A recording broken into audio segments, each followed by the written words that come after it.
Comment tu te vois marcher dans la vérité? Penses-tu que les autres sont meilleurs et avancent plus vite que toi?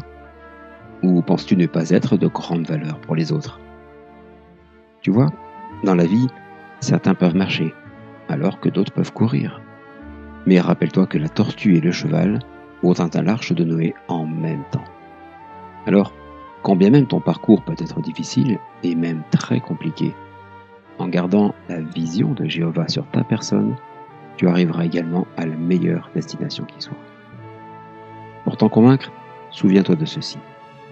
Quand Jacob regardait Joseph, il y voyait un bon fils, alors que ses 10 frères, eux, voyaient en lui un rêveur inutile. Des voyageurs ont également regardé Joseph, mais eux ont vu un esclave, alors que Potiphar a vu en Joseph un excellent serviteur, tandis que sa femme, elle, a vu en Joseph un potentiel amant. Par la suite, ses codétenus ont aussi vu Joseph, mais comme un simple prisonnier. Tu vois, des dizaines de personnes ont côtoyé Joseph de près. Pourtant, pas un seul ne l'a vu de la même manière, et ont donc agi de façon différente avec lui. Mais comprends-tu l'erreur qu'ils ont tous commise? Eh bien, aucun d'eux n'avait la vision de Jéhovah. Car en regardant également Joseph, Jéhovah a vu en lui un adorateur fidèle. Un adorateur fidèle qui deviendrait aussi Premier ministre de la puissante Égypte. Ne te décourage donc pas à cause de la vision déréglée des hommes.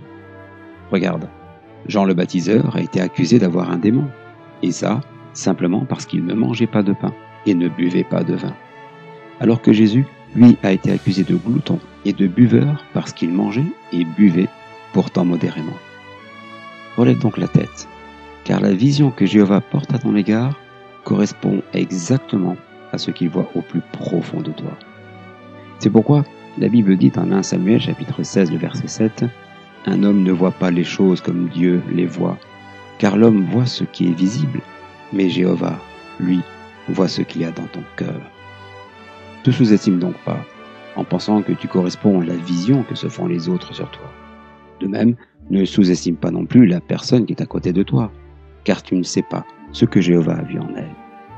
En effet, rappelle-toi aussi que David a reçu l'onction pour devenir roi, alors que sa propre famille le considérait comme un enfant tout juste bon à élever les moutons dans la brousse.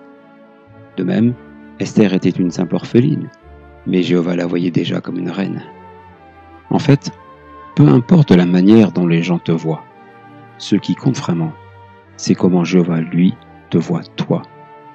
Car Jéhovah ne se soucie pas de ton âge, pas plus qu'il ne s'est soucié de l'âge d'Abraham et de Sarah, qui ont été pourtant abondamment bénis. Il ne se soucie pas non plus de ton expérience, pas plus qu'il ne s'est soucié de l'expérience de David, qui est pourtant devenu roi. Jéhovah ne se soucie pas davantage de ton passé, comme il ne s'est pas non plus soucié du passé de Paul, qui est devenu apôtre des nations. Que dire de ton apparence? Il ne s'en soucie pas non plus. Pas plus que pour Moïse, qu'il a choisi pour libérer son peuple.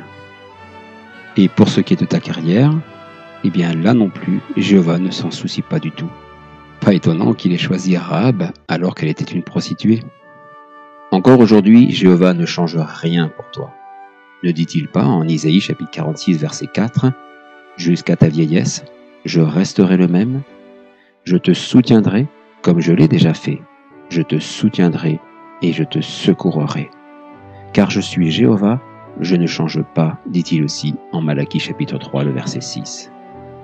Conscient de cela, tu pries certainement ton Dieu pour qu'il t'apporte du réconfort, pour qu'il te donne de son esprit afin de surmonter les difficultés et ressentir sa force et son amour dans les épreuves.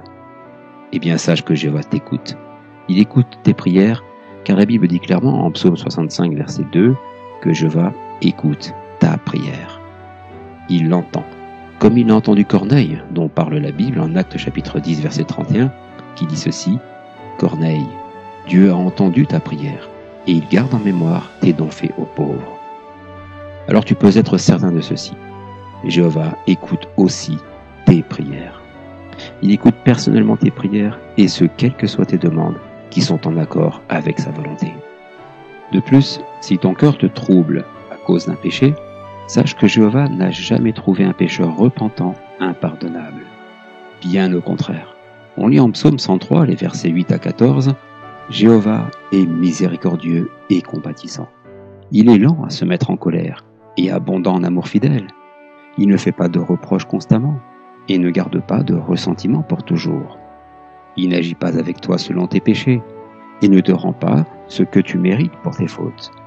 Car autant les cieux sont plus hauts que la terre, autant son amour fidèle envers ceux qui le craignent est immense. Autant le levant est loin du couchant, autant il éloigne de toi tes transgressions. Comme un père fait miséricorde à ses fils, Jéhovah fait miséricorde à ceux qui le craignent. Car il sait bien de quoi tu es formé. Il se souvient que tu es poussière. Par conséquent, sois fort et courageux. Apprends à regarder les autres et à te voir comme Jéhovah voit. Et ne te laisse jamais décourager par le manque de vision des hommes dépourvus de bon sens. Alors chaque jour, comme c'est écrit en Psaume 28, le verset 7, tu te diras en te levant, « Jéhovah est ma force et mon bouclier, mon cœur a confiance en lui. »